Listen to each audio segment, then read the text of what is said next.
Welcome, everyone, to the Clackamas County Board of Commissioners Issues and Updates on June 7, 2022. Gary Schmidt, our administrator, you're up.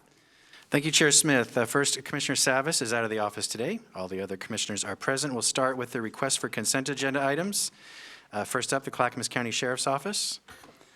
Item 1, approval to apply for a federal grant to fund body armor for 200 law enforcement officers. The grant value is $75,000, matched by budgeted county general funds of $75,000. Funding is through the U.S. Department of Justice and budgeted county general funds. Jenna Morrison is the Chief Deputy in the Sheriff's Office. Go ahead, please, Jenna. Is it on? It's on, yes. Okay, sorry. So in our collective bargaining agreement, we are required to purchase body armor. This is actually a reimbursement that we are going to be applying for so that we get reimbursed for some of that. So it's not additional dollars, it's dollars we would normally spend. We're just going to be getting a reimbursement. How often does each of your patrol folks purchase body armor? So I believe it's on a 5-year cycle. Okay, that's all. Any further questions, comments, or objections to this? Seeing none. Great, and I'm going to jump ahead on your request list for transportation and development because it also impacts the Sheriff's Office. So under transportation and development, item 1, approval of a goods and services contract with Cyranet.com for law enforcement and safety equipment to outfit a total of 41 patrol and 6 detective vehicles. Total value is $629,909.05. Funding is through ARPA funds, the Public Safety Local Option Levy funds, budgeted enhanced law enforcement district funds, and some budgeted county general funds. Dan Johnson, Director of Transportation and Development, is joining Jenna. Go ahead, please. Thank you so much.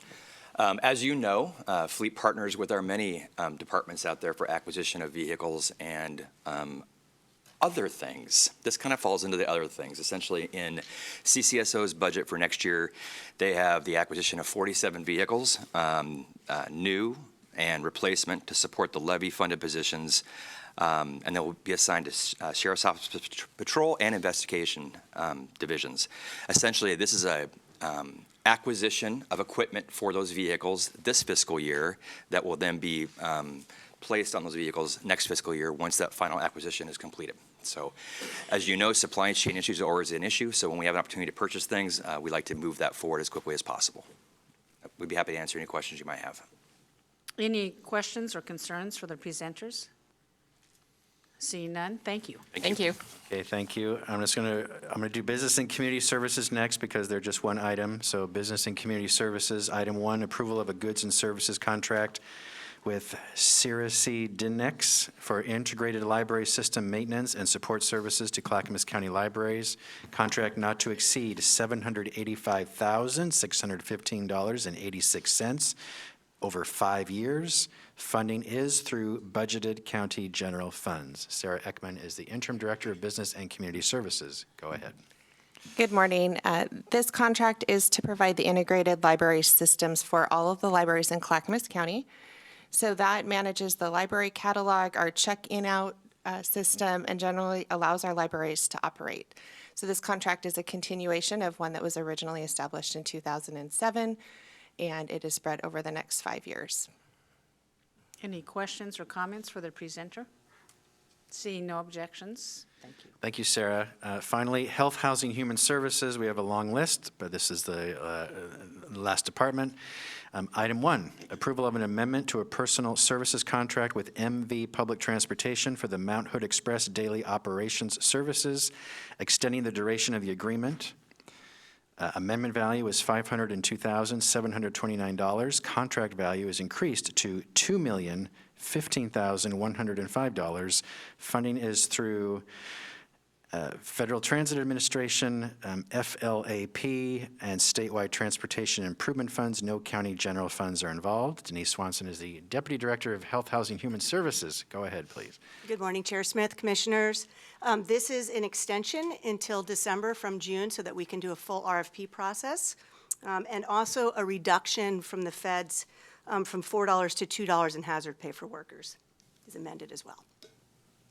Any questions or comments? Seeing none. Item 2, approval of a non-federal subrecipient grant agreement with Clackamas Women's Services to provide behavioral and mental health services to eligible Clackamas County residents. The grant value is $72,545, funding through Public Health Restricted Funds, Health Share of Oregon, and budgeted county general funds. And this is for budgeted funds for fiscal year '23, and as Gary said, for domestic and sexual violence victims for mental health services. Any questions or comments for the presenter? No objections. Item 3, approval of a non-federal subrecipient grant agreement with Love One to provide food pantry programs to rural communities. Grant value is $71,450, funding through Public Health Restricted Funds, Health Share of Oregon, and budgeted county general funds. The same for food pantries, and we actually help pay for the trailer that brings food around to the different pantries. Any questions or concerns? No objections. Item 4, approval of a non-federal subrecipient grant agreement with Familias en Acción to provide food box distribution to eligible Clackamas County residents. Grant value is $72,695, funding through Public Health Restricted Funds, Health Share of Oregon, and budgeted county general funds. Yes, and this increases distribution for our Latinx community. Any questions or concerns? Seeing no objections, thank you. Item 5, approval of an amendment to an intergovernmental agreement with the Oregon Health Authority funding telehealth services at school-based health centers. Amendment value is $75,000. The total contract value is now $10,711,087.64. Funding is provided by the Oregon Health Authority. No county general funds are involved. So just an increase of telehealth services at our school-based behavioral health centers. Any questions or concerns? Seeing no objections. Item 6, approval of a federal subrecipient grant agreement with the Father's Heart Street Ministry for behavioral health services at inclement weather overnight shelters. Grant value is $157,072. Funding is through a Federal Emergency Solutions Grant, Oregon Department of Housing and Community Services, and budgeted county general funds. So this one goes through June of '23 and for inclement sheltering. So bad weather shelters, basically. Wonderful, very much needed. Any questions or concerns? No objections. Item 7, approval of a local subrecipient grant agreement with Northwest Family Services to provide culturally specific domestic violence shelter and supportive services to Latina survivors of domestic violence in Clackamas County. Agreement value is $468,900. Funding is through budgeted county general funds. As Gary said, for sheltering for domestic violence victims. Any questions or concerns? Seeing none. Item please 8, approval of an amendment to a personal services contract with Northwest Family Services for COVID support in the Public Inquiry Center and community vaccine clinics, increasing the funding. The amendment value is $27,652.08. That's the addition. The total contract value is now $77,652.08. Funding is by the Oregon Health Authority. No county general funds are involved. So again, continued support at our vaccine clinics. Commissioner Scholl, you have a comment. How long a period is this going to cover? Denise, do you know that? This one, well, I'm going to say, it doesn't say, so we can get back to you on that. Okay, thank you. Any other questions or comments? Seeing no objections, thank you. Item 9, approval of a reinstatement and amendment to an intergovernmental grant agreement with the Oregon Department of Human Services for senior health insurance benefits assistance Medicare improvements for Patients and Providers Act program, extending the agreement duration and providing additional funding. The additional funding is $7,900 for a total contract value of $14,400. Funding is through the Oregon Department of Human Services. No county general funds are involved. So this is basically an increase in funding for $7,900 for Medicare beneficiaries to find out about public health. And they're also transferring, the state is transferring from the Department of Business and Consumer Services to the Department of Human Services to administer the contract for us. Interesting. Any questions or comments? Seeing none. Going back to the prior item on the COVID support for Public Inquiry Center at Northwest Family Services, Tony has found the expiration date. It is June 30, 2022, so just over this month, just to fund through the end of this month. Okay. Thank you, Tony. All right, moving on. Item 10, approval of a local subrecipient grant agreement with Northwest Family Services for children of incarcerated parents and Parenting Inside Out program services to eligible Clackamas County families. Grant value is $122,000. Funding is through budgeted county general funds. So this is a 12-week program for parents who are incarcerated to give them parent education, and it's also interactive with the children as well, so it's a great program. Any other questions or concerns of this? Seeing no objections? Item 11, approval of a revenue agreement with CARE Oregon for the Primary Care Payment Model Program to provide incentive payments for patient care. Anticipated value of this agreement is $1,626,235. Funding is through CARE Oregon. No county general funds are involved. So this is basically a revenue contract for us to, if patients for the CCO have our health centers as their primary care home, we get incentivized for that. Any questions or concerns? Seeing no objections? Item 12, approval of a local subrecipient grant agreement with Children's Center to provide child abuse medical assessments and forensic interviews for children suspected of experiencing abuse. Grant value is $727,200. Funding is through budgeted county general funds. So very specific work to detect child abuse if it's suspected. Nice. Any questions or concerns? Seeing no objections? Item 13, approval of a change order number 10 for the Sandy Health Center project with Banlin Construction for additional time designing and reviewing the HVAC system for the future generator and 30-day time extension for shipping delays of 2 key circuit boards. Change order value is $3,500. The total contract value is now $5,212,171.14.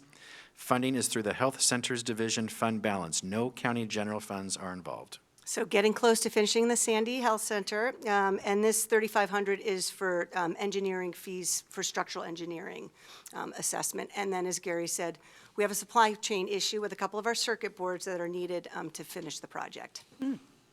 Any questions or concerns? I have one. Seeing no, oh, Mark, go ahead. This is yet another change order on the Sandy Clinic, and we've had many of them. I thought a month ago we were going to see the end of these. Is this change order paid for in the reserve amount, or are they going to go over budget? It's already budgeted. It is, okay, thank you. Yes. Any other questions or concerns? And Any yes, obje- Commissioner Shull, Yes. the board did talk about this. When will these change orders stop? And it's totally out of our control with the cost of supplies, the delay in supplies. So this should be near the end, if not the end, but it is all budgeted. None of it is county general funds. Okay. Thank you. Well, at least we have reserves for this project. Yes. Thank you very much for the foresight and planning. Thank you, Denise. Thank you. So with your permission, all of these items will go on this Thursday's business meeting agenda. Yep. Thank you. Excuse me. Next, CCOM public records fees. There's a memo in your packet, and we have Cheryl Bledsoe, the director of CCOM, to present. Welcome, Cheryl. Go ahead, please. Good morning, Chair and Commissioners. I'm here to present a change that occurred as a result of our need to move things automated or off-site from CCOM during the pandemic. So one of the things that occurred, of course, in March of 2020 is that all of our administrative services staff ended up working off-site for approximately a year. And as a part of that process, we were looking at ways to conduct the transmission of public records, which have mostly been an in-person process where the public comes and provides cash or check in order to provide that. So we went down the path of looking to get credit card transaction technology in place. As many 901 centers are standalone, I was not aware of the need for the board to approve a change to assume the credit card processing fees as part of our permitting or fees for public records. So we're coming before you today with a request for approval of that. We have not received any complaints from the public since that went into effect in April of 2021. And what are you asking for exactly? So we changed our public records fees from $7 per CAD transaction to $10 per item. So we did, back in 2020, when we did this, we looked at the cost comparison of our other 901 centers. We still are on the very low end of, according to other 901 centers, but it's the fee that we charge for access to those public records. So it's an increase there and an increase in the research fees from $50 to $55 an hour. Gary? So this happened in 2020, as Cheryl mentioned, when we were in the throes of the pandemic. I authorized Cheryl to go forward because I didn't realize it should have gone to the board. We had no other fee increases that year to the board. So this is my error, not Cheryl's. But really, we're kind of closing the loop now to see if you approve it, because you need to approve it. And if you don't, we'll revert back to the old fees. If you do approve it, we'll continue as we have been. Thank you. Do any of the commissioners have any questions, concerns, or comments on this? Commissioner Scholl? These records these are audio records that are normally requested by law enforcement, legal, and insurance. Is that correct? They're paper and audio, so we record everything that happens in a 911 world. So we have a computer printout for our computer-aided dispatches, and then we have audio recordings for every phone call and radio transmission. So it's a combination of all three of those types of records. They are requested sometimes by law enforcement. They're most often requested as part of litigation and lawsuits that occur. So many of our public records requests are community members and/or attorneys who are making records fees in order to, determine their side. So we get everything from individual type transactions to transactions like, give me such and such an intersection and all, 911 calls that occur regarding a certain area. So they can be very simple to very complex public records requests. Okay, thank you. Any other questions? Gary, we need a motion on this, correct? Yes, please. Would you properly state the motion for me? The motion would be to approve the increase in fees for CAD printout from $7 to $10 an hour and the hourly research rate from $50 an hour to $55 an hour for public records through CCOM. For the CCOM public records fees. I'll add. Do I hear a motion? So moved. Second. It has been moved by Commissioner Scholl and seconded by Commissioner Schrader that we accept a change in the CCOM public records fees increase. Any other comments? Seeing none, Tony, would you please call the poll? Commissioner Scholl, Aye. Commissioner Schrader, Aye. Commissioner Fisher, Aye. Chair Smith. Aye, motion passes 4-0. Thank you very much. Thank you. Next, Malala Enterprise Zone expansion request. There's a memo in your packet. Sarah Ekman, Interim Director of Business and Community Services, and Cindy Moore, our Interim Senior Economic Development Coordinator, will present, and there are also our folks from the City of Malala if you have any questions. But go ahead, please, Sarah and Cindy. Great, thank you, and good morning. I'm going to quickly turn this over to Cindy. Cindy manages our Enterprise Zone Incentive Program, and so she's going to walk through what this request is all about. Thank you. Good morning, Chair Smith, Commissioners, Administrator Schmidt.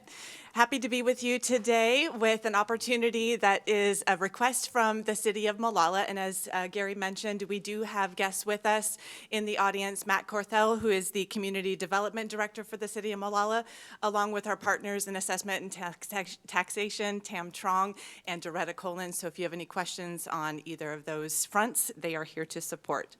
The City of Malala is interested in expanding their enterprise zone. There's a potential to include some bordering parcels that are currently outside of the current zone boundary that are in unincorporated Clackamas County, but within the city's UGB. These are currently underdeveloped parcels that with the ability to be brought into the enterprise zone, companies would have the ability to tap into that incentive, thus adding assessed value and new jobs to the community. So this is part of a long-term strategy for the City of Malala. The enterprise zone has been in place since 2006, and I wanted to share just a couple of outcomes. There's been over $8,814,000 in assessed value since 2006 and 44 new jobs in the zone. So the reason why we are with you today is because those unincorporated area parcels to be included in the new zone would need the consent of the Board of County Commissioners. We've worked with County Council to draft a resolution. We're here with you today to see if there's any questions on that process of having the consent of the Board of County Commissioners to include those parcels in the new zone. The analysis work has been completed by our consultant. The properties do qualify to be part of the zone. The city has done all of the public outreach outreach to the taxing districts and has held a public meeting. They did receive one comment from the fire district, and that was part of that conversation during the public meeting. And we can include that information if you would like, when this comes to you for decision at a future business meeting in the form of a consent agenda or discussion item, whichever you prefer. Yes, all comments need to be forwarded to this board, and so we need to know what the concerns are. I looked at the map this morning and studied it. I have no objections to this. I'm sure my commissioners will have comments. But I was looking at the map, trying to determine, I know the city of Molalla well, trying to determine which properties were in it. And I'm surprised really that these properties aren't already included, because it's kind of a patchwork. They sit right next to this enterprise zone, or they sit right next to the city limits. So you could say this is more urban in nature of these properties being included in the zone. I do have one specific question on this. I couldn't tell precisely from the map, but is any of the abandoned mill properties in these enterprise zones? The man in this, yeah, and could you tell me how many? Could you come forward, sir? And state your name for the record and your title, please. Thank you, Madam Chair, and good morning to the rest of the board. Mr. Schmidt, I appreciate you guys having me here and appreciate you guys considering this. So, yes, one of the properties is one of the abandoned mill site properties, and that's the one, if you look kind of to the bottom of your map, the one that's in blue at the bottom, kind of right side of the colored parcels here, that's one of the mill sites, and in fact, there's actually a couple of abandoned mill site buildings sitting on that site now. Additionally, the Fifth Street property that's all the way to the kind of bottom right-hand corner that's all in green there, that's also an old Avison Mill site that's undergoing DEQ restoration right now. Okay, and those properties have been sold to, Avison no longer owns those, correct? Avison Lumber owns the one off of Fifth Street, and Oh, a okay. company called Danson's Molalla owns the blue one at the bottom of the map. Okay, good. Well, I hope that this works well for the folks trying to do economic development out there. It's a long time coming, trying to develop these mill properties, and if there was ever a case for brownfield cleanup on some of these, this would be it. Thank you. Any other questions? Gary, how do we proceed on this? So today, you're just offering a head nod for the city of Molalla to go forward and do their work, and then this will come back to you for formal approval after the city has done its part of this. Commissioners, are you okay with this? Okay, and when would that be? How long do you think it'll take you to do your work? We anticipate going to a formal decision to council on June 22nd, pending the outcome of this hearing, and it sounds like we'll be pushing forward with that based on what I'm hearing. And so during the hearing, will we hear from our tax people? Is there any tax consequences either way if these are included in the enterprise zone? In anticipation of that question, yes, our friends in Assessment and Taxation did run a scenario for you using one of the properties that are identified on your map in yellow with a current assessed value of $293,000. If it is annexed into the city, the county would receive approximately $210 less than what we currently receive. So that gives you an idea of one of the parcels to be bought. But then the assumption going forward, we may receive less tax money, which is really nominal. But if somebody was to come in and develop the property and try to develop in commercial or industrial or whatever the zoning is for highest and best use, those tax revenues would be recouped over time. Yes, and the abatement would only then apply, like it does in all the enterprise zones, to the machinery and equipment or the building. You would still receive the property taxes on the land itself. Okay, good. All righty. So we look forward to the hearing. Go forward and do your good work. Thank you very much, Chair, Board. Appreciate your time. Bye-bye. Thank you. Thank you. Next, Business Recovery Centers update. Commissioners, you asked for this last week on how are our business recovery centers doing, especially in the submission of ARPA dollars to local businesses. So Sarah Ekman will come back to give an update, and I think we have some guests as well. So Sarah, if you'd introduce our guest, please.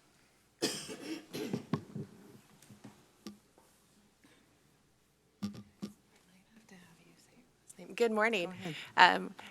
Thank you, Chair Smith, Commissioners, and Administrator Schmidt. I am pleased to be back here today. So we did have a couple of conversations with you last week in regards to ARPA funding for the business community as it related to an agreement we had proposed. And so as part of that conversation, you asked to hear from the business recovery centers in the county. And they graciously and quickly assembled and agreed to come today to share some information with you, to give you an update in general about their status, and then talk you through some of the trends that they're seeing and some other information. So Kevin with the Wilsonville Chamber is the lead for that today, and will be giving you some thoughts and sharing that overview. And then additionally in the audience, we have Liz Hartman from the Lake Oswego Chamber and Shatrine Craig with the Westland Chamber. They're both the executive directors and are here if there's other questions or other updates needed. So Kevin, if you would please formally introduce yourself and take it away. My name is Kevin Faraci O'Malley, and I'm proud to serve as the CEO of the Wilsonville Air Chamber of Commerce and the Wilsonville Business Recovery Center. Chair Smith, Commissioners, Administrator Schmidt, this is my first time since the pandemic began to be able to testify in person with you, so I'd like to say a very big, in-person and loud thank you. Thank you for your foresight in establishing and funding the business recovery centers. In my work as a Chamber of Commerce executive, I have the opportunity to work with all of the electeds in our area. And every elected, thankfully, publicly states that they support small business. The Clackamas County Commissioners didn't just talk about small business. You walked the talk, and your leadership has directly enabled your chambers of commerce via the BRCs to do some exceptional work, standing up and literally saving small businesses and the incredibly important local jobs they represent. So again, thank you. We can all be justifiably proud of the work these past couple of years, but I'd submit we can't let up. We must be careful not to rest on our laurels. Every Chambers of Commerce in your county spends every day working with business, and we hear from businesses every day the anxiety and, yes, even despair about how they can continue to survive the ongoing body blows of the effect of this pandemic. Your Wilsonville Chamber of Commerce just completed a detailed survey last month of 89 small businesses. The purpose of the survey was to assess the overall health of local small businesses and, if they received ARPA funding, what they'd use it for. In my professional career for the past 37 years, I've always either been a small business owner myself or worked with small businesses. Literally, I have the gray hairs to prove it. And not as much hair, but different story. When I read the survey results from these 89 small business, it was very sobering. Again, I want to share it was very, very sobering. Besides the obvious lingering effect of 1 to 3 years of substantial revenue loss, your county small businesses also have intense supply chain issues and now dramatically increasing costs due to fuel increases and cost of goods sold inflation. Chair Smith and Commissioners, your county small businesses are still in critical need of help so that they can continue to try to keep recovering. The operative word is recovering for many businesses. They have not, by any stretch of the imagination, recovered. There is some good news. Thanks to Senator Thatcher last month, we received some federal ARPA funds through the state allocation. In September through December, just a few months away, we will be able to begin to make payments to small businesses. In the meantime, your Wilsonville BRC, like all the BRCs in the county, continue to provide technical services to help our small businesses. Some more good news is that next month we will launch a website, workforceoregon.org/Clackamas County. This website will provide Clackamas County businesses a one-stop place to find all the resource partners that can help them with their workforce needs. This website was made possible only due to the Clackamas County BRC funding we received. Again, thank you for your support to date. We look forward to continue to work and partner with Clackamas County to help to create economic prosperity in our community. Figured you'd have some specific questions, so we can just go from there. Thank you for that really good report. Mr. O'Malley, you said new ARPA allocations would be coming this year? Yeah, Explain that deeper and how much and how that. ARPA funding moves slow, whether you're a state or a county. We just established that as a foundation. It was new for everybody. So House Bill 5006 provided representatives $2 million and senators $4 million across the state. That money, I think, was approved over a year ago and has begun to flow out to the recipients. In this case, the chamber was the recipient. We have several other chambers in Clackamas County that are receiving ARPA funding. So I can speak to personally. So we received in Wilsonville $3.3 million. That's to be divided equally among 4 cities, $800,000 to Wilsonville, Kaiser, Sherwood, and Newburgh. That was Senator Thatcher's allocation. So she gave $3.3 million of $4 million. Formally, again, thank you, Senator Thatcher, for that, stepping up for small business. What happens with that monies is that you have to create a program or a number of programs. So our first step was to survey and say, given that we're a year further along, what are the needs of the small businesses, which we've done. Not surprising, for many businesses, particularly retail businesses, rent still continues to be an issue. If you had 30, 60, 70, 80% reduction in your revenue over 1, 2, or 3 years, and even if you receive some of the funding through the state for rent, in most cases in retail, that only covered the lease portion. Not in most cases, in all cases. It only covered the lease portion. Didn't cover common area, didn't cover any. So if you have a $6,000 lease on a typical retail space in Wilsonville, you were less than half of that was what you received. So again, you had a 1, 2, or 3 year. That money continues to sit there, and for many of our small businesses, they're faced now with what do we do? Savings are depleted. So rent was one issue that came up quite frequently. Not surprisingly, hiring.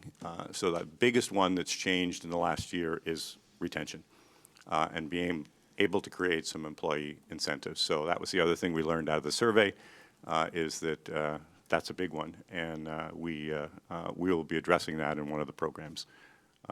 So there are the classifications that you heard, and I always forget it, census CQT, is that the? Qualified census tracts. Thank you.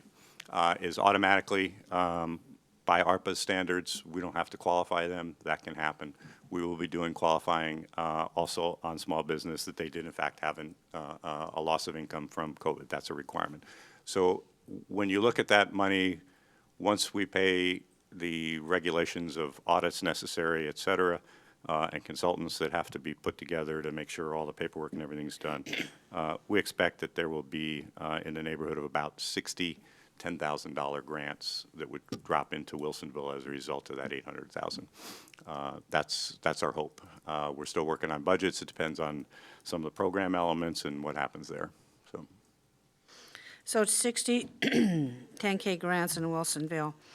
I think my question, thank you, you answered that question. Sarah, I think my question is more broad in nature.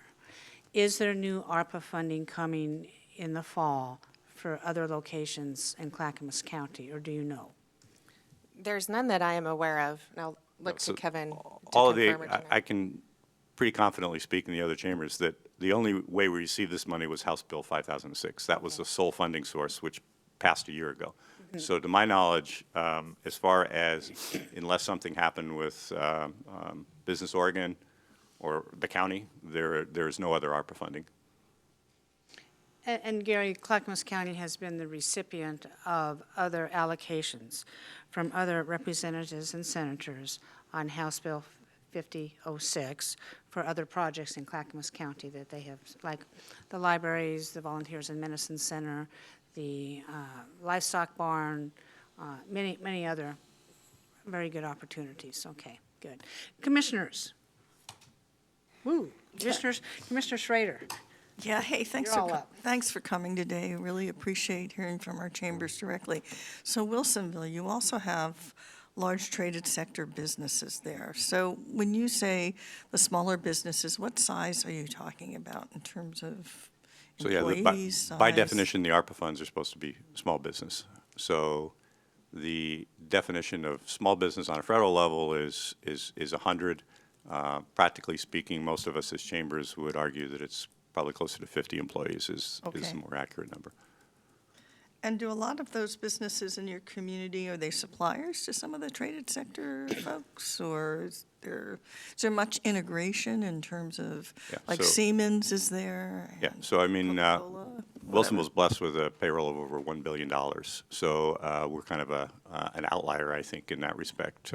We're very fortunate to have a cross-section of small business, but some pretty significant businesses. Mentor Graphics, it's now Siemens, Right. is a sizable contributor to that payroll. And we continue to, our economic development manager, Matt, is out looking for new folks, just like Cindy is here. So, the goal of the traded sector for ARPA, I don't see that It hasn't been, fitting it's in. really been the 5,100 smaller Yes. up Yeah. the, Yeah, because in most cases, the savings have been depleted. There is no opportunity to go out to the capital market and, and raise money via stock or anything else. So this was the way to stand them up and allow them to continue to weather the storm. so it's an economy of scale too, and size. Okay. Well, thank you for that. And I just visited Siemens the other day. So actually took a look at their Love it. Yeah, it's a childcare. great employer in the county. Okay, thank you. Great. Commissioner Scholl, you're up. Yes, sir, how has the Wilsonville Chamber got the word out to your hundreds of small businesses in the city to give everybody the chance to apply for one of these grants? And secondly, do you have a way of screening the businesses that are going to be sustainable, they're going to be around as a result of this support, as opposed to those who are near the point of closing their doors? Okay. So answering, Commissioner Scholl, the first question, the REACH question, since we just completed the survey, we will, going forward, we will actually do the reach out. So as an example, yesterday I was on the phone with a consultant that has the database looking at not only who are the businesses so that we can reach them by email, but do we have a phone number, do we have a mail address? And we have a list of a good deal of the community services groups and churches in all those communities to make sure that we can get the word out. So we have a marketing budget dedicated to trying to get that word out. We will have at least two people on the street that will be working that, looking for influencers. And the point you raise is very valid, because from our standpoint, we serve all businesses, but those businesses that are harder to find are absolutely critical to making sure we try and get that word out. So, the ARPA guidelines are pretty clear on making sure that we have done a good yeoman's job of getting the word out, and we intend to do that plus. Okay, thank you. The sustainability is a tough question, candidly. When we worked with the city of Wilsonville when the pandemic first happened, and they cobbled together funds of $400,000 to give to our basically on the mat business restaurants. And it was happening through the city. That was something that Councilor Linville and I and the economic development manager struggled a lot with, is that you don't want to just put the money out there and find out that they went. I am happy to have an offline conversation, because our consultant, who is known to the commission, has said it is very hard to do. And so we absolutely have considered that and what we do. And in our survey, we asked if they'd received other fundings. But ARPA's guidelines are pretty clear that if the test is met, then you better have a good step as to how we're going to do the balancing. So. I don't have a confident answer to say. My own experience, having been in small business for that long, it's hard. It's hard because you don't want to put money out that may not get a return for everybody. Okay, thank you. Commissioner Fisher. Yeah, thank you, Chair Smith. And I really appreciate you being here. I have a few questions. You may be aware that Clackamas County, through our ARPA dollars, we're planning to do an allocation through MISO to do a program that was pretty similar to what you're doing in Wilsonville within the census tracts, as funds were available, $10,000 to the businesses that qualified. And this board decided to put that on hold last week. Couple questions. I think it's interesting that you went through this community engagement, this is actually a question for you too, Sarah, but a community engagement process did the survey, and yet the programs were, very similar as to what the need was.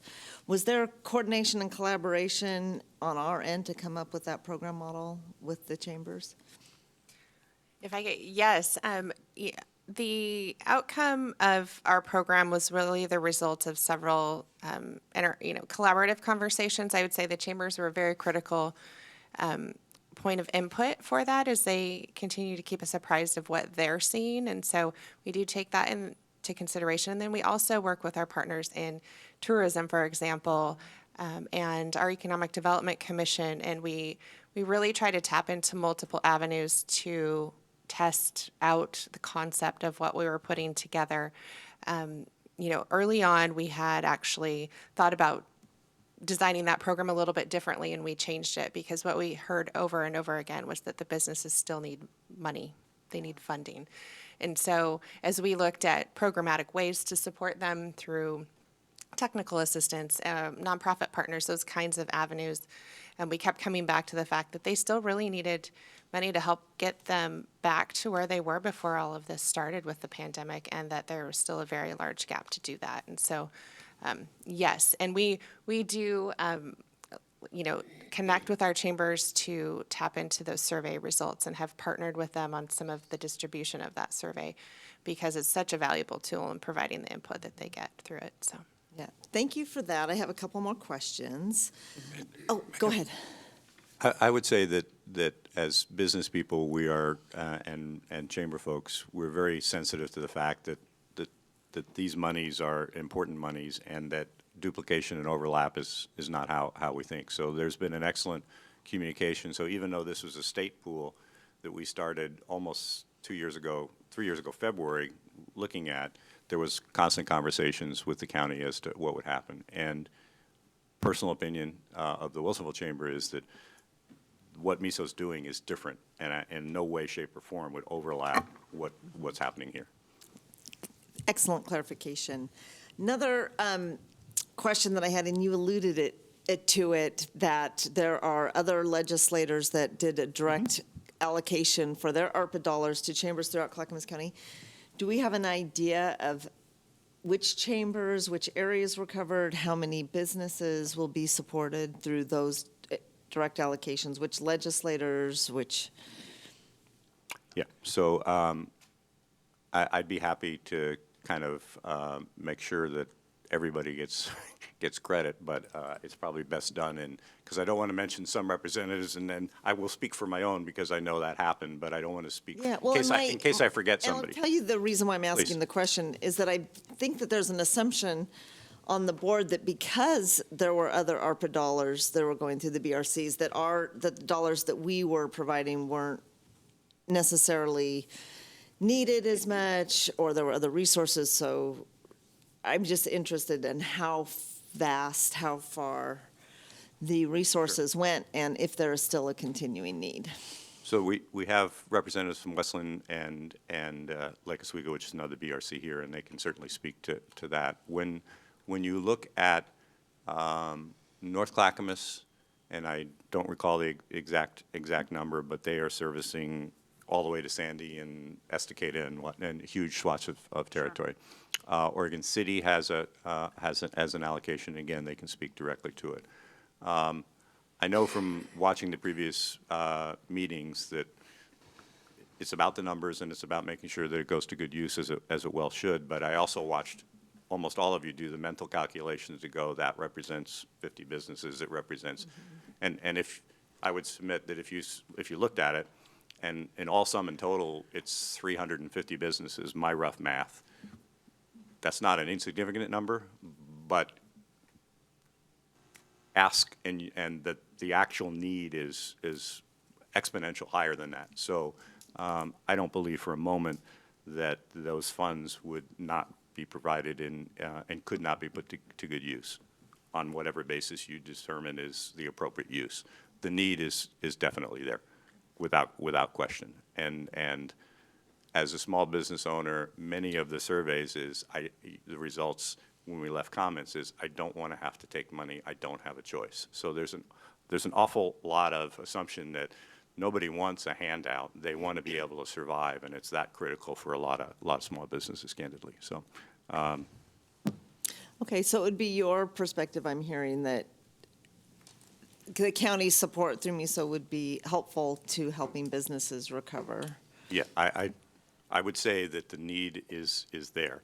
And insofar as the previous experiences of what MISO's done, they've done good work. I haven't seen the specific proposal, so, that would be up to staff but by all characterizations, we understood that was happening, and candidly, we began looking at different programs in order to not duplicate. So consequently, if it's not going to happen, then we have to go back and look and say, okay, if we thought MISO's money was going this direction and we assumed we could do that, do we have to recalibrate all of our needs? And the answer will be yes. That's our job, no complaint. But that's what we believe has to happen, is that if there's 6 things that have to happen, you're going to take the 1 and 2, we'll take 3 and 4, and somebody else will take 5 and 6, and try to get it distributed so that we do some help across the board. And I know that what Wilsonville was doing was similar to what our program was proposing. Is that similar throughout Clackamas County, throughout the ARPA money, throughout the different chambers? Is it a similar program of a $10,000 grant? That's the first public information. My board hasn't yet heard that number, but the answer is the survey results, assuming that's what they approve, showed a few people at 1 and 2 at 200,000, which was wish list. We had 1 or 2 at $1,000 as to what would need, and there was a huge clumping, more than half, at the 7,500, 10, 15,000. The question was, what would to go to the earlier question, what would help make the business sustainable? And then what would you use it for? And I've mentioned, the employee is the biggest one, and that's ARPA dollars would allow us to come back and do that. So that's something we're kind of jiggering with right now. So that's Wilsonville. What about the other chambers across Clackamas County? When you look at outright grants, when you look at the CQT and the qualifiers, you say if $10,000 is, you've had a loss, the $10,000, ARPA allows to send that, and the business has to then attest that they used it accordingly. That's not our job. So the assumption is between supply chain issues, employees, cost of goods sold, rent, I'm forgetting one, pardon me, they can actually, so we're all trying to scope the program within the broadest possible way so the business can basically take the money and attest that they're using it for but we're not trying to do 5 programs, because then the expenses quadruple for us trying to create 5 different programs. But those are the areas where the monies are going to be used. So, and I'm just curious, is that the Yes. same across the different chambers and the BRCs across Clackamas County? So we have, Okay, because I think for my mind, I have to look at, do I want to encourage my commissioners to bring back the proposal? And in my brain, it's like, okay, well, what is actually happening? How widespread is it? How much impact are those ARPA dollars going to have? And are the dollars that we originally allocated necessary for, to help support our businesses? all important. So those are All important public policy questions, agreed. Right, and I don't know how to get the answers to those. We have a couple more people in the queue, and maybe we can get your answers, Commissioner Fisher. Thank you. Gary Schmidt, you have a comment. Yes, Commissioner Fisher, you asked earlier if we had a list of all the legislators, how all the legislators spent the ARPA dollars. Yes, we do. Public and Government Affairs already provided that list. We'll recirculate it to all of you, how the Clackamas County legislators spent their portion of ARPA dollars within the county. So we've got that covered. We'll send that to all of you, commissioners. Thank you. Commissioner Schrader. So I just have to ask this, and maybe this is a question for Sarah. One of the reasons why I had the hard decision of, okay, are we going to give money to MISO that has done work for us before, but my understanding that there was a $400,000 administrative overhead with that. Is that correct? Or there seemed to be a big, and I was also wondering why, if we had these dollars, if we already had a chamber system in place, why were we contracting with a nonprofit? What was the fundamental reason for that? I can speak to guess, that. because that's kind of what my confusion was, because I always like it kind of going down to the local folks for in the community, MISO is a Portland-based nonprofit, is it not? They do good work. They do, and But they are, yes. What was our, yeah. When we f- And we did fund them before. We have We already did fund given them, yeah, yes. Okay. So when we first found out about our ARPA allocations, we did have conversations with our chambers of commerce, and Kevin can confirm this, but at that time, the chambers, because of the complexity of the ARPA requirements, were not at a point of wanting to engage in facilitating any programs on the county's behalf. It has taken a great deal of work, and they have, had consulting assistance, and the ARPA guidance and complexity was such that programs had to be designed, and there was a lot of legwork that needed to be done. And so the chambers very candidly said, at this point, we're not equipped to engage with you to facilitate your ARPA dollars, and they knew they had their own ARPA dollars coming from the state legislator allocations. And so at that point, we looked to do this notice of funding opportunity, which we did put out, and MISO was the proposer who provided a compelling application to that. And because we had worked with them in the past, we knew that they had the capacity to do it. The fees that are included, yes, there's two components in there, and the ARPA allows for a 10% indirect cost recovery. So the budget for the MISO agreement was structured to maximize the amount that would go out in the form of grants, but allow MISO to recapture the amount that's allowed under the ARPA guidance for indirect cost recovery. There was another $120,000 in there to provide technical assistance to applicants, because through earlier grant processes, we heard that there were applicants who needed help navigating the process, and so we wanted to ensure that that was provided through this round, knowing we were trying to reach people we hadn't reached before. So if people needed assistance translating the materials, for example, we wanted to provide an avenue for MISO to make sure that could happen. If they needed to provide just assistance navigating the process and understanding what the application required, it would provide for that. And so that's where the administrative charges came in.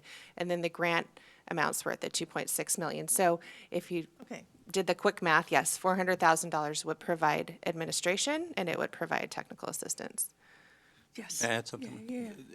Timing was such that the early conversations back in 2 years ago, February, were, because of our ongoing communication, was what might happen. At that time, the county candidly did not know what was going to happen relative to your ARPA funding.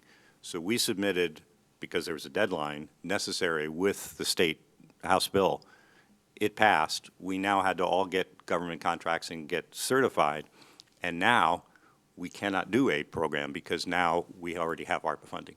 So what happened was, it was like county wasn't sure what was going to happen. We had an opportunity as business representatives to ask for some money. It came to us. We got everything done, and then it's like you can't do two ARPA programs. So that's kind of how the timing happened. And I will say, on a personal note, all of us have never done a federal contract, and we did the work, and we're going to be successful on it.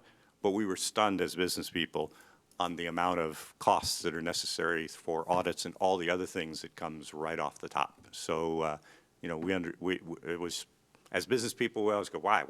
How come more money doesn't come out? Well, they're involved programs. They need to be done carefully, and there's a lot of burdens that happen just because of the nature of a federal contract that have to be paid. So the state funding was different in that it had different No, it's you a have federal 2,000 fund. ARPA is the federal funds. Right, It flowed right, to the state. Once we took that money, we can't come back and take another federal grant, a federal ARPA fund, because we've already gotten our allocation. So as So we- chambers, we were not able to say, yes, we can now do that program. with you. do that program now that you have the experience in terms of how you allocate it out to the local community then? I'm sorry, again, please? Again, how you allocate the dollars out to the local community businesses because you're on the ground. Yes, we are Embedded in the- we are looking at that. We don't have our final budget, which is if we've got two people and we're paying, and we add the extra language person and all the final costs, all of that comes off the top in order to have the staffing necessary to do the audit, which we were surprised was as big a load as it Yeah. actually was. It's a big deal. So, So that was why we went through MISO, because they had that piece of expertise. But we didn't necessarily have the same embeddedness. That's what I'm trying to understand in the local community with the smaller businesses.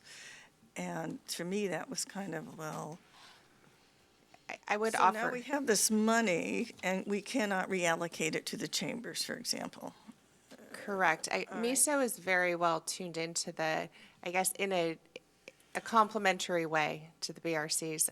They do work with small business, micro business is their specialty, and we do have their presence in Clackamas County, so they are very attuned. They work with 45 to 55 businesses in our county each year as well, so. Okay. Can I get a list of those, please? This is MISO that works. Okay, look, I need a list of that. Thank you. We're going to end this discussion. This is meant for just an update only. We've really got off track, but I want to mention something that Mr. O'Malley mentioned. He says supply chain issues, fuel cost increases, and of course, the ever-increasing inflation costs running up. Just because you allocate these dollars to businesses, there is no guarantee that they will not go bankrupt. Correct? Agreed. You talk about sustainability, but it's implied in your sustainability models that these businesses are going to be solvent moving forward, and we have this impending doom of a cloud coming. And I think everybody in the room understands what I mean by that. Yes, thank you very much for coming forward and answering all these questions. All right. All right, next is 2022 Small Grants Program Update. Caroline Hill, Policy Advisor from the Board's office, will present. There's a memo in your packet as well. Go ahead, please, Caroline. Good morning, Chair Smith, Commissioners, Administrator Schmidt. I am Caroline Hill from County Admin, and I am here today to talk about the 2022 Small Grants Cycle, which is due to open for applications on July 5th, pending board budget approval this week. This will be the 14th cycle since the program started back in 2009.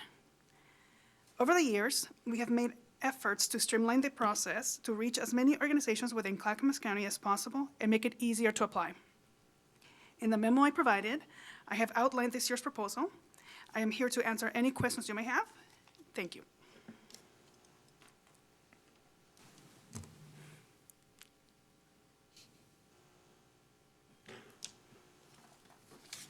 Yes, any questions for Caroline on this? Can you talk about your criteria for a moment? How do these people, is there a qualification? Is there metrics? Is there deliverables? Yes. In the application, I request that they outline exactly what they're going to be doing with the funds. This year, we're proposing some sort of scoring mechanism that we will consider. For example, if it's a one-time expense, we can give higher points for that. Are there new applicants? We're trying to connect with as many organizations as possible. And then, new organizations come up every year, so we want to connect with them. We want to make sure that they have a clear budget, that it's easy to understand. We're looking also for organizations that do not already receive funding from other departments here within Clackamas County. We want to make sure to provide for those smaller organizations that do not have as far a reach as other ones. We are also using equity lens to connect with organizations who will be serving some of the underserved communities, like BIPOC. Let's see. This year, we're proposing to add, provide extra credit to those organizations who are going to be doing services to address the aftermath of the pandemic, meaning those, for example, child abuse that are now being reported after the 2 years of the kids not being in school, domestic abuse, and also mental health, substance abuse issues, and so on. Commissioner Scholl. Thank you, Caroline. Yeah. Last year, regarding the eligibility criteria, last year after the small grants went out, I helped out at a couple nonprofits that were pushing out tons of food, Right. tons of food every week, all across the region, not just in the county, all the way to the Grand Ronde. They're pushing out, and this particular one was a veterans, and it started by the Damascus Community Church. So they push out food to virtually anybody who needs it. Right. People from every kind of community in the region. And I remember one of the gentlemen telling me that the term BIPOC, he wasn't familiar with it. Right. And so I bring this up. They were pushing out food to every member that would qualify as a BIPOC and anybody else, Right. without hesitation or reservation. So I bring this up only because when the request goes out, that we have some sort of description in Right. every kind of eligibility criteria so they can understand how they can best respond to it. Yes, and I'm actually happy to report that tomorrow I will be hosting a small grants workshop. I have invited all my contacts, and we're going to go through the application question by question, and I'm going to be answering any questions they have, clarify anything that they need to know, so they can be as successful as possible when filling out an application. All right, good, thank you. Yep. And how much is the general pot, the money? We have $250,000, and we limit the grants to $15,000 per organization. Okay, great, thank you. Now, do businesses qualify for this as well as nonprofits? No. So it's just nonprofits providing services? That is correct. Thank you. Commissioner Schrader. So when you say community prosperity collaboratives, where are they and how many are there and where There are are they three. located? One is located in North Clackamas, another one's in Estacada, and the other one is in Canby. This was a project that was done some years ago, led by Dan Chandler, I believe it was. And a lot of work went into it, and they were able to identify that these three areas are considered high poverty, but each one has specific needs. For example, I believe North Clackamas is, one of the highest needs that they have is childcare. And I believe in the Estacada area, or was it Canby? Don't quite remember. It was more for the Hispanic community. And so those were done. It was a county-led project that resulted in 3 community-led, I guess, focused work. And we've been using that lens since. If you wish to remove that lens from the criteria, that's fine. No, I don't want to necessarily remove the lens. I think that's the one good thing that came out of it. It was pretty costly. It was like $300,000. It was done during COVID. But my question is, so it gave us information on those tracks in those areas, okay? So I'm not, but is there a there anyway with anyone? In other words, did groups of people coalesce where there's like a prosperity collaborative still in existence where people are working on these issues? Do you know? I believe there are. In fact, as of last year I believe it was Canby, the collaborative over there was led by, oh my gosh, I'm thinking of the name, the person who runs the organization. Yeah. It's okay. Ant It's okay. Farm.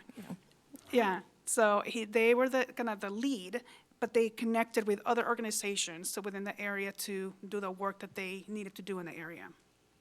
So you have contacts that are directly aware from the prosperity collaboratives that they'll have an idea of where they'd like to see this go in their community. Okay, thank you. Administrator Schmidt.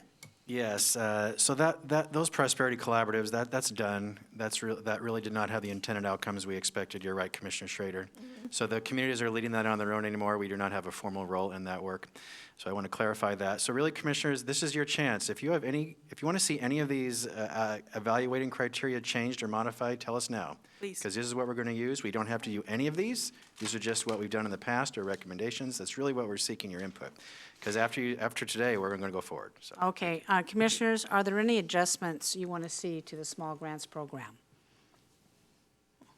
Now, I assume just because somebody got this grant maybe 6 years ago, that does not necessarily exclude them from applying again, No, not at all. because the needs are still out there, the needs are still ongoing. Now, I know, for instance, in the VFW here in Oregon City, they applied 2 years in a row, and they did some significant structural improvements to their center, which then served the community. And that was always a highlight, one of the highlights of this grant program. Yes. Commissioners, any further comments on this? Well, seeing none, thank you, Caroline. Go forth and prosper with this wonderful grant program. Thank you, and I want to clarify, you still want me to continue with the collaboratives, correct? Based on what he said. That's fine, yeah. Yeah, the rationale with that was all the census tracts that designed where those areas of need are is a really great information to prioritize where to put resources. Okay, and I would like to repeat, we have a workshop tomorrow at 9 a.m. It's via Zoom, so. Thank you, please. Caroline, for this update very much. Gary, what's up next? Next, assessor appointment. Stephen's not here, so I will do this myself. Commissioners, you know this now. Tammy Little, the county assessor, has announced her retirement effective June 30, 2022. She is an elected official, and per state statute and county code, the Board of County Commissioners gets to appoint her successor until the next election. Now, the election happens to be this year, of which there's a single candidate, Bronson Rueda, who, after the election is certified next week, he will have won the election outright in the May primary, so he doesn't need to be moved forward, but he won't take office till January 2023. So you get to appoint a successor to Tammy from July 1st through the end of this calendar year. So I just wanted to ask you, what process would you like to take to appoint this successor? You can do any process you want, from just appointing someone outright. You could have an application process, go through interviews, anything you like, but we need someone by July 1st. So I'm seeking your guidance on how you'd like to fill this vacancy. I was talking to our current assessor, Tammy Little, and it's an interesting conversation, the qualifications and requirements for this job. Not only do you have to have a certain education, but there's a lot of training, certifications to handle the job of the assessor for taxation, tax assessor and taxation person. So not everybody can assume this job. I believe Bronson came to work at this department 3 years ago under Tammy Little. She knew that there would become a time when she would retire, and she tried to find one of the most qualified people out there to succeed her. Now, we don't have to appoint this particular person, but any person that we do appoint is just temporary until the new assessor is elected and sworn in until January. Do my commissioners have any thoughts about proceeding with this? Bronson. Yes? Scholl? Well, it seems logical that Mr. Bronson Rueda would be the logical choice for an appointment as the county assessor. It would save us a lot of work. We all know him. We've seen his performance in the recent election, and let's make it easy. Yeah, he did make budget presentations to us and was able to answer the questions, and understandable and professional. Commissioner Schrader? I agree. I agree as well. Gary, what's the process for going forward on this? What we do is we bring this to a business meeting where you would approve a resolution of appointment that would take effect July 1st. So I'll work with Stephen. We won't do it this Thursday, but we could do it as soon as next Thursday, where you'd make the formal decision there. So Great. we'll get the balls rolling. Thank you very much. Thank you, commissioners, for your agreement in that. Gary, All what's right, next? North End Project request for grant application. I will present this. I had a memo in your packet, which came as a form of a letter from the Summit Development Group, who are working on a quite impressive project called the North End Project in the city of Oregon City within Clackamas County. It is on a site that is currently the Rossman landfill, approximately 62 acres. It's in downtown Oregon City by the let's see, I have my map here. It's by the Home Depot, the Metro Transfer Station, the Oregon Trail Interpretive Center down there in that part of Oregon City. The plan is to develop multifamily housing, boutique and large format retail, entertainment uses, a central plaza for community gatherings. This is on the letter. It will generate approximately 1.7 million visitors annually to Oregon City and Clackamas County.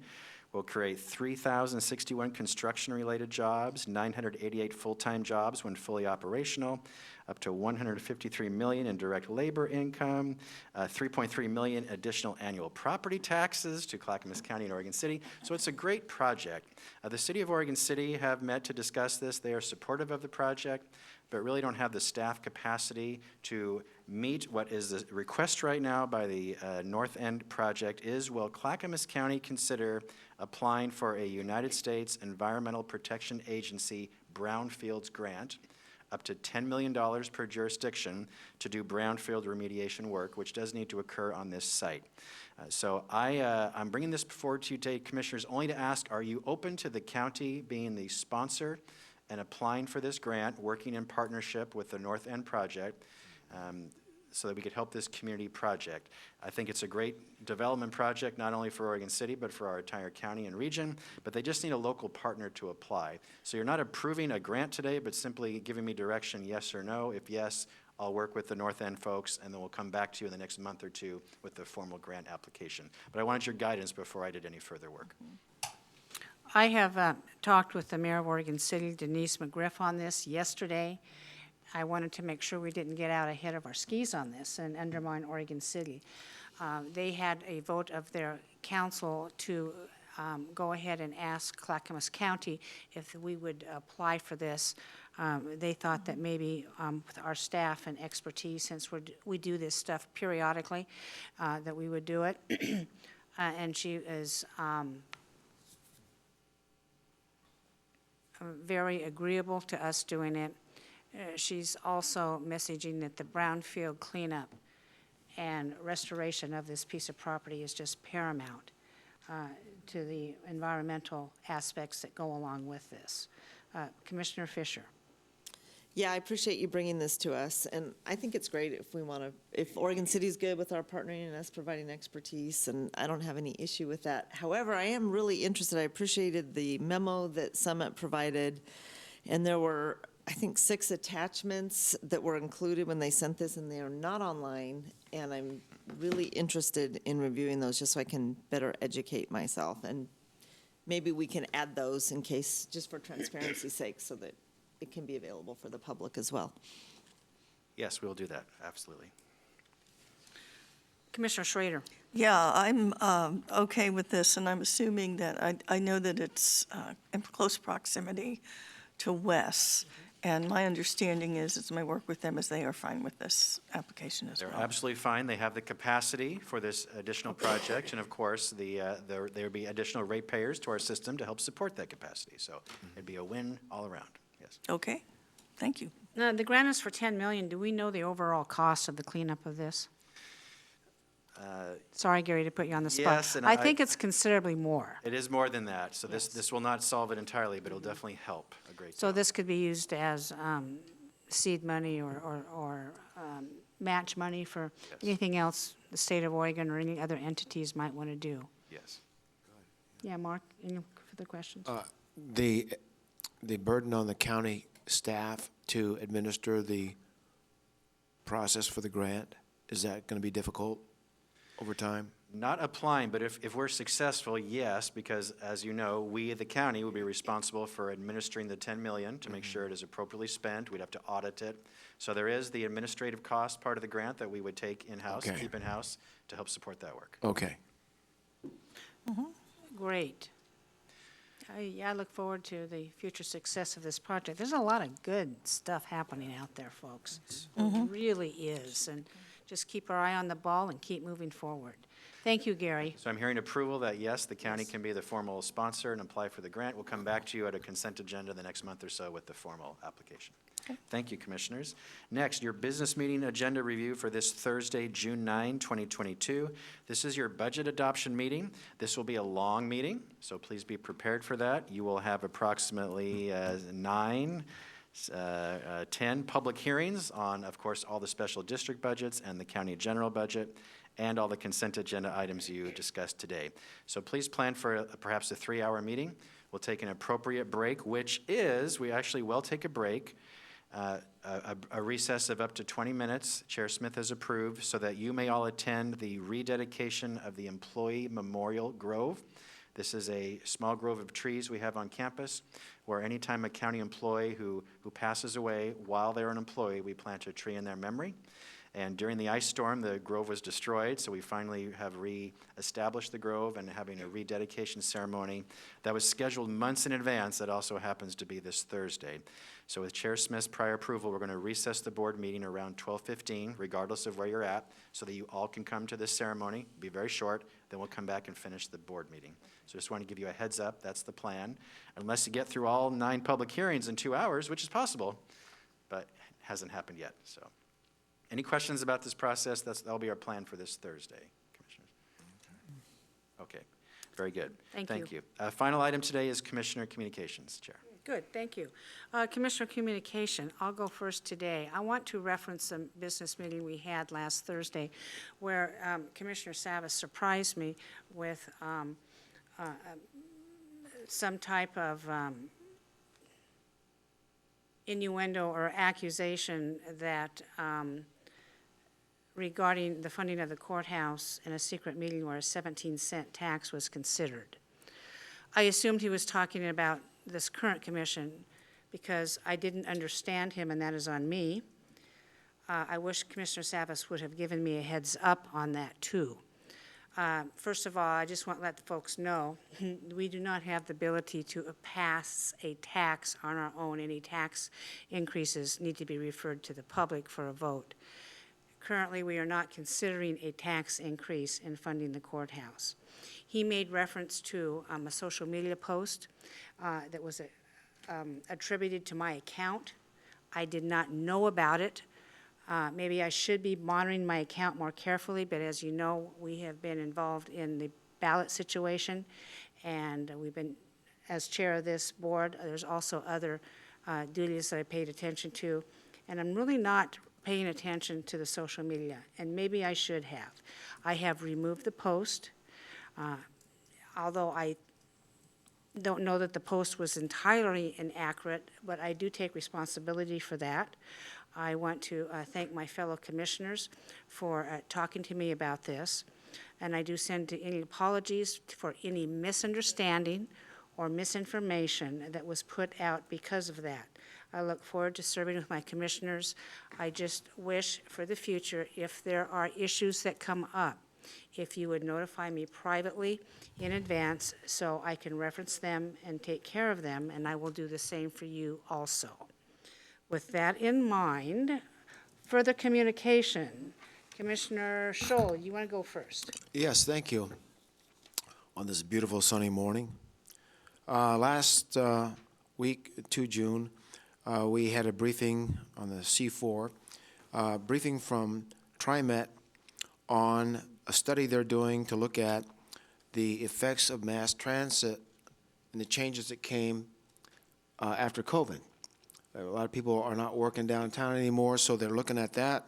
They're also going to do a study on the needs for mass transit around the I-205 area that will help address the diversion caused by tolling. So they're working on that. They'll be working with us and reporting back to us some ideas on that later on in the year. Also, Metro is opening its competitive grant process called the Regional Flexible Funds Allocation. And there's a list of projects online that we can look at. And there's also a survey that we can do. And I recommend Gary Schmidt that we look at this from a county perspective and weigh in on it. So the next thing was the North Clackamas County Chamber of Commerce yesterday hosted a meeting with Metro. Tigard has got 500 acres of construction-ready ground they want brought into the Tigard UGB. So that means that there's got to be a commensurate swap of land in the 7-county area to make up for it. So they're going to be looking at ideas on which lands could be swapped out of the Metro UGB so that this 500 acres can be brought in. So they're going to be looking at that and working with the county planning departments. In about 6 months, they're going to come back with some recommendations.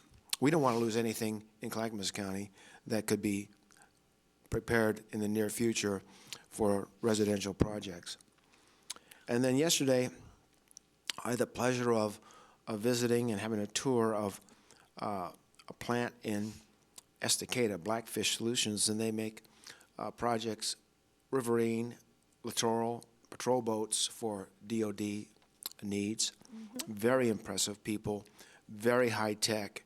I'm very, very proud of Blackfish. They're going to be moving across the road north of 212 here soon into a bigger facility.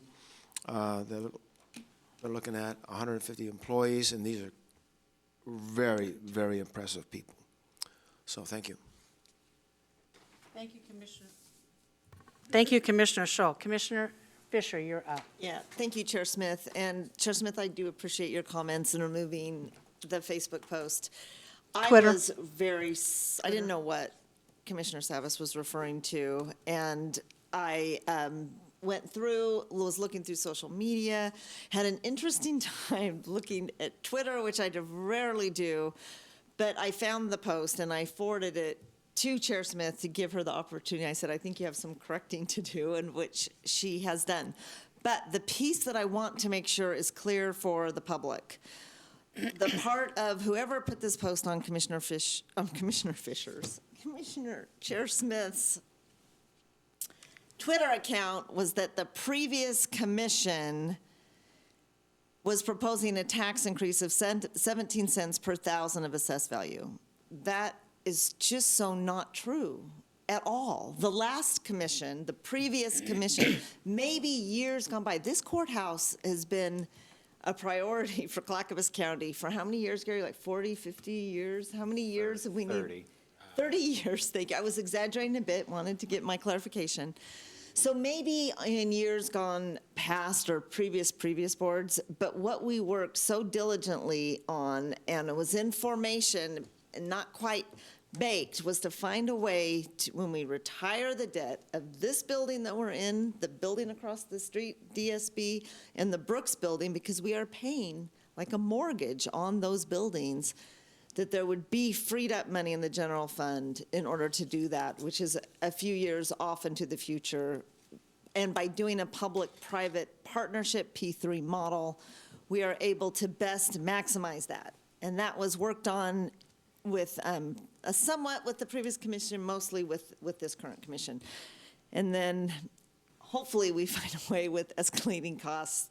We're gonna talk about that. But we have challenges, needless to say. But I just want to make sure, because this is, who was on the previous commissioner, Commissioner Schrader, Commissioner Savas, and myself, and I was assigned as the liaison with Chair Bernard in trying to look at all these ideas and try to figure out a pathway through. So this directly is an attack on me and the previous board. I know that you did not attend that, and so happy for the correction, but I just want to make sure that the financial well-being of our taxpayer is really important for each and every member of, from my experience on this commission. So those are my comments for today. Thank you, Commissioner Fisher. Commissioner Schrader. Yeah, well, I'm kind of continuing to do outreach to actually our folks in our healthcare system. So this past week, I visited Providence, Oregon City. I will be visiting Providence, Milwaukee. I'm really trying to get a sense of a number of things that are going on within our healthcare system. One of the things that each group has mentioned is the traveling issue with nurses, a nursing shortage. That's been pretty consistent across the board. One of the things that that is a little different with Providence, how they handled vaccination issues with their employees, was that if they felt for whatever reason they couldn't, or felt that they uncomfortable with that, their requirement was mostly having them wear more protective gear to a higher level of other folks. I thought that was somewhat interesting. And locally, what they do is outpatient cardiac, echocardia surgery, ancillary outpatient care. They have an oncology unit, ear, nose, and throat, hip replacements, orthopedic, pediatric specialties. And also they mentioned the same issues that the other hospital systems have mentioned, is the behavioral health issue.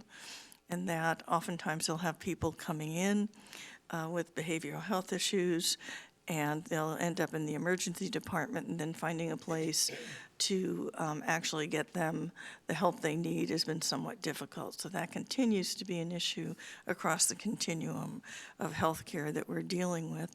Also, the other issue is that they'll have elderly patients coming in who oftentimes need to be moved to other care facilities.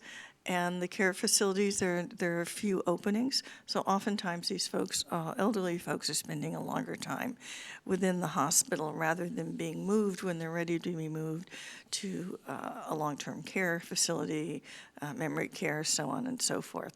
So that seems to be consistent across the border. And one of the reasons I'm doing this is I want to get a sense on the ground. It's mostly informational for me, spending a informal hour, hour and a half with the folks, getting oftentimes a tour of the hospital to find out where we are, what the needs are, and again, what is our role? We do have 2 federally qualified healthcare clinics in this county. We work very closely with Volunteers in Medicine, but just trying to get an idea of how all of this integrates across the system. So my next visit is going to be at Providence, Milwaukee, and as I said, Kaiser, Legacy, and our 2 Providence hospital systems in this county, and Providence also owns acreage out in the 212 area. And we did that a number of years ago in the event that as that area grows, that there can be expansion of services. And as well, many of these systems also have research R&D components, not as big as OHSU, but that's another piece that's rather interesting, particularly when it comes to the development of new techniques for surgery, new techniques for orthopedic surgery. All those other kinds of things are also, that R&D component is also there. So I've been doing that, and we'll continue to plan to do outreach with a lot of our other businesses in the county. Most of the time I talk to them about again, what their needs are, what can we do as a county to help them, and also I'm trying to get a sense of who actually offers on-site childcare. And of course, the big player in that is Siemens, and I've mentioned this before. It used to be Mentor Graphics. They have a child development center there that's state-of-the-art. The Siemens, and of course this is an international global company, the CEO actually did visit and say, why are we doing this and is this? And they found the return on investment was really phenomenal. Probably helped that the head of the entire global company had a conversation with some of the small children there. So I'm kind of taking a look at it from the business perspective of if we're going to move towards looking at childcare for people so they can get to work and have a place where they feel that their children are accessible and they have the education. What does that mean from a business perspective? As it really, frankly, being a return on investment for the health and prosperity and the productivity of their employees. So that's one angle I've been trying to kind of tease out as I visit all these businesses and see, okay, how can we work on this together? Because if it helps you, it'll help our community. So that's all I have right now. Thank you. And in closing, I'm just going to address this election season as we move forward. Clackamas County is a wonderful place to work, live, and have freedom of elections and accurate counts. We are moving forward to that termination. We will be posting results this June 13th. I also want to remind, the commissioners and any other candidates who are running in Clackamas County that we're all working hard to strive for the common good of our citizens in voting. And I ask ahead of time that we all keep our personal campaign opinions to ourselves at this dais. This dais is specifically used for passing budgets and policy and all the county services that we provide. So I will be closely monitoring that, as I've instructed the staff to do as well. We're being poked all the time that, oh, you should pass this and you should do this, when in fact we're already engaging in some of these activities. I just want to be mindful, we all just need to take a step back and breathe deeply. It's been very tense the last 3 weeks. We will be successful and we will move forward. Thank you very much, Commissioners.